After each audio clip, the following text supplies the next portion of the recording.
Jika para bangsawan ini masih hidup di dunia, sudah pasti gelar red flag akan diberikan kepada mereka oleh generasi masa kini.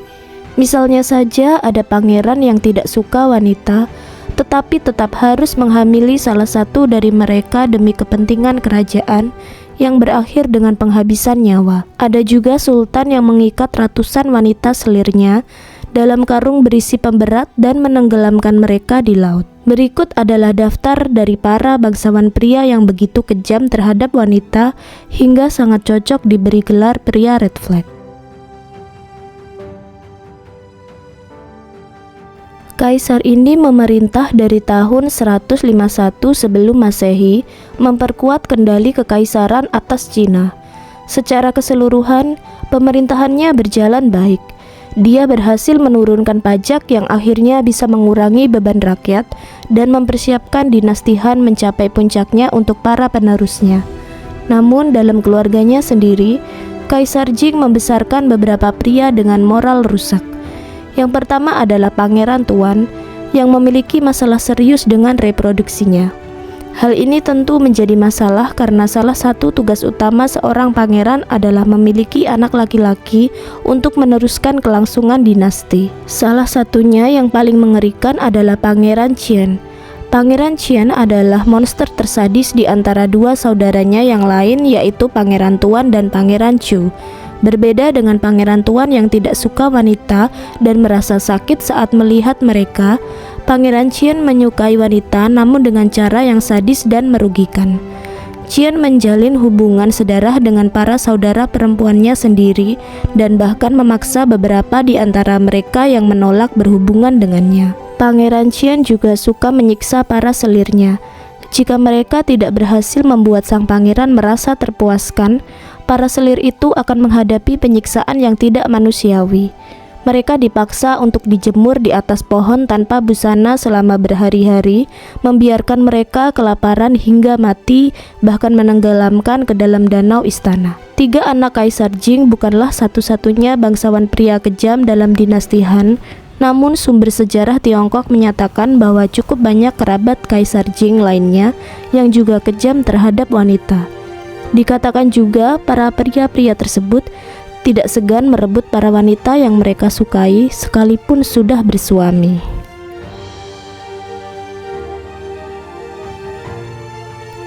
Pada abad ke-18, Raja Yongzhou dari Korea sangat membutuhkan ahli waris laki-laki. Putra mahkota Sado yang lahir pada tahun 1735 awalnya membawa kebahagiaan besar bagi seluruh keluarga kerajaan.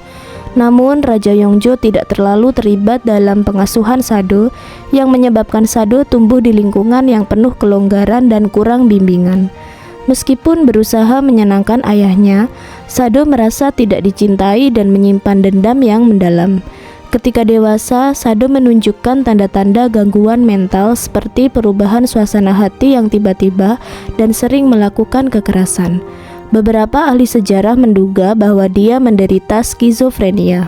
Sado juga menjadi pecandu alkohol, bahkan di dalam lingkungan istana yang seharusnya terlarang. Hal itu tentu saja semakin memperburuk kondisinya. Sado mulai melakukan tindakan kekerasan, termasuk menghabisi pelayan, melecehkan wanita istana, dan bahkan menghabisi selirnya sendiri. Dia dikenal di seluruh Korea sebagai pelaku tindak asusila dan pembunuh berantai serta seorang psikopat. Menghadapi kenyataan mengerikan ini, Raja Yongzhou memutuskan untuk mencopot putra mahkota Sado dari posisinya pada 4 Juli 1762. Namun karena budaya Korea yang melarang eksekusi langsung pada seorang pangeran, Sado menghadapi nasib yang mengerikan. Dia dikurung dalam sebuah wadah kayu besar penyimpanan gandum dan dibiarkan mati kelaparan. Herodes adalah seorang raja Romawi di Yudea yang terkenal dengan proyek bangunannya yang besar, seperti kuil kedua di Yerusalem dan benteng Masada. Dalam Injil Kristen, dia dikenal sebagai raja yang memerintahkan eksekusi anak-anak tak bersalah saat Yesus lahir.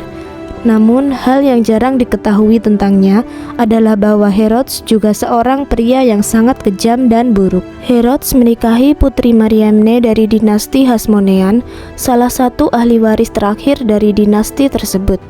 Untuk mendapatkan tahta, Herodes membunuh kerabat Mariamne dan mendapat dukungan Romawi untuk menjadi raja orang Yahudi.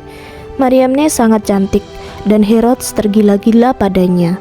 Tetapi rasa cintanya ini bukanlah suatu hal yang positif. Herodes sangat mencintai Mariamne dan juga sangat cemburu dalam hal yang tidak wajar. Meskipun Herodes mencintai Mariamne, sayangnya wanita itu tidak merasakan hal yang sama. Alasan yang mendasari Mariamne adalah karena Herodes telah membunuh saudara laki-laki dan pamannya, dan ayah Herodes telah membunuh ayah Mariamne. Namun demikian, mereka memiliki 5 anak. Mariamne membenci Herodes dan mengajari anak-anak mereka untuk ikut membenci Herodes. Akhirnya, Herodes memerintahkan eksekusi Mariamne dan 2 putra tertua mereka. Meskipun dia memerintahkan eksekusi atas Mariamne, Herodes tidak bisa melupakan Mariamne. Bahkan setelah kematiannya, Herodes tetap meletakkan tubuh sang istri di ranjang mereka, bersikap seakan sang istri masih hidup. Raja Ibrahim I, yang juga dikenal sebagai Raja Ibrahim Gila, menjadi Sultan Kekaisaran Ottoman dari tahun 1640 hingga 1648. Kehidupan masa kecilnya membuat sang raja menjadi orang yang aneh. Ketika Ibrahim berusia 8 tahun, kakaknya menjadi Sultan Murad IV. Salah satu perintah pertama Murad adalah mengurung Ibrahim di kafes atau sangkar, tempat calon pewaris tahta disekap. Ibrahim tinggal di dalam sangkar penuh ketakutan sampai Sultan Murad IV meninggal pada tahun 1640 tanpa meninggalkan keturunan. Saat dikeluarkan dari sangkar dan diberitahu bahwa dia adalah pewaris tahta terakhir dari keluarga Ottoman, Ibrahim menolak dan bahkan melarikan diri kembali ke sangkar dengan ketakutan dan mengunci dirinya di dalam tempat itu. Ibrahim dalam kondisi tidak stabil sehingga sang ibu mengambil alih pemerintahan sebagai wali dan memerintah atas namanya. Untuk menjaga Ibrahim tetap sibuk, ibunya mengajak sang anak untuk menghabiskan waktu di harem bersama sekitar 280 selir. Namun Ibrahim tidak hanya pandai bersenang-senang dengan para selir, tetapi juga memiliki kecenderungan sifat yang berbahaya.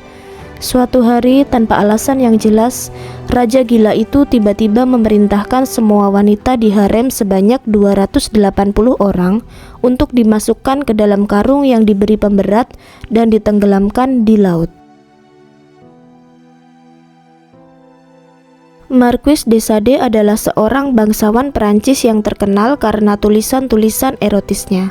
Dia menggabungkan pornografi dengan filsafat, menjadikannya cikal bakal dari istilah sadisme.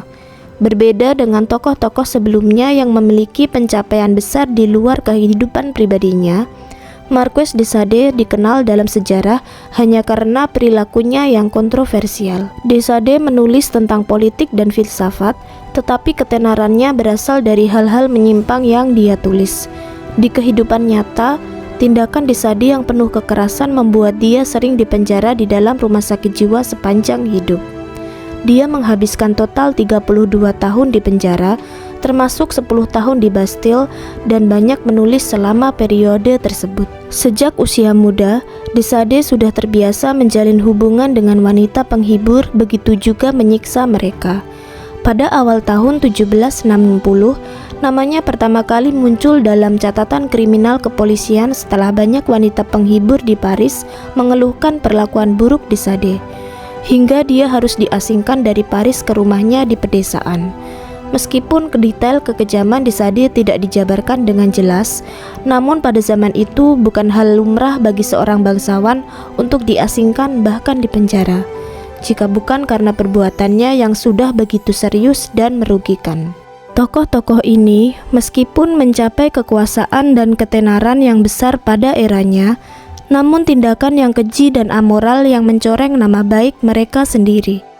Di era modern, perilaku mereka yang melanggar norma-norma sosial dan moral pasti akan membuat mereka menjadi objek kecaman publik. Tindakan mereka tidak hanya mencerminkan kegilaan individu dan penyakit mental, tetapi juga menunjukkan penyalahgunaan kekuasaan yang mereka miliki. Mereka adalah contoh dari sisi gelap sejarah, di mana status dan kedudukan seringkali memberikan kekebalan terhadap hukum, bungkam akan perilaku tak terpuji yang tidak dapat diterima dalam masyarakat.